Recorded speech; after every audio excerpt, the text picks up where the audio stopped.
आज मी बनवणार आहे झणझणीत चिकन।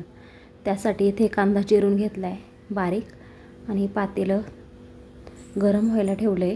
ते कांदे भाजतात बाजूला आणि पातेल्यातच शिजवणार आहे। बरेच लोक कुकरला शिजवतात पण त्यामुळे ते फक्त बॉईल झालेले टेस्ट येते, त्याच्यामुळे पातेल्यात एकदा शिजून बघा, चवीला खूपच अप्रतिम होतं आणि जास्त पण वेळ लागत नाही, 20 मिनिटात शिजून होतं। इथे सगळ्यात अगोदर तेल टाकले, त्यानंतर जिरी मोहरी टाकायची नाही, त्यानंतर कांदा टाकलाय, हळद,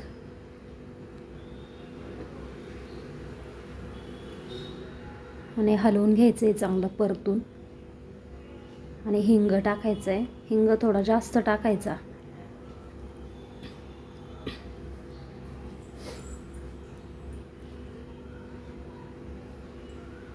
आणि यामध्ये गरम पाणी टाकायचं आहे आपल्याला, थंड पाणी वापरायचं नाही। मीठ टाकून घेतले, इथे साईडला गरम पाणी होण्यासाठी ठेवलंय मी। आणि आता हे स्वच्छ धुतलेलं चिकन ह्याच्यामध्ये टाकून घ्यायचं।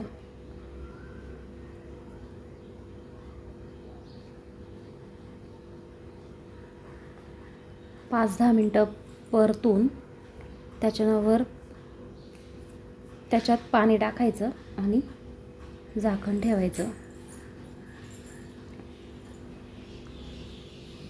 15 ते 20 मिनिटात शिजतं आणि तसं कुकरला 3 शिट्ट्यांमध्ये शिजतं, पण ही टेस्ट चांगली लागते। त्यामुळे ह्या पद्धतीने एकदा करून बघा।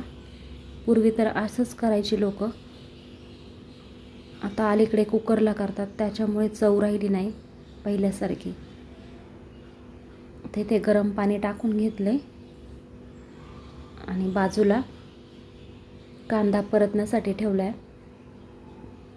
जो कांदा मी आता भाजलेला दाखवला तो रश्श्यासाठी आहे आणि हा फ्राय करणार आहे मी चिकन, त्यासाठी वेगळा मसाला। हा पातळ रश्श्यासाठी घेतलाय हा भाजून कांदा, खोबरं, आलं, लसूण आणि कोथिंबीर। ह्याच्या व्यतिरिक्त बाकी काही टाकायची गरज नाही।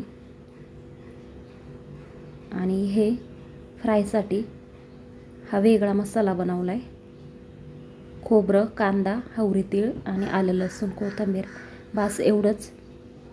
आता इथं चिकन शिजत आलंय, झालं पण शिजून। आणि त्यानंतर इथे मसाले टाकले आपल्या घरातले, तेल आणि वाटलेला मसाला। बाकी जास्त काही टाकायची पण गरज नाही, पटकन होतं। एकदा करून बघा ह्या पद्धतीने। व्हिडिओ आवडला असेल तर चॅनलला सबस्क्राईब नक्की करा। ते छान भाजी उकळून घ्यायची आहे, भाकरीसोबत खा, भातासोबत मस्त लागते। ह्या पद्धतीने एकदा करून बघा आणि चॅनलला सबस्क्राईब करा। धन्यवाद।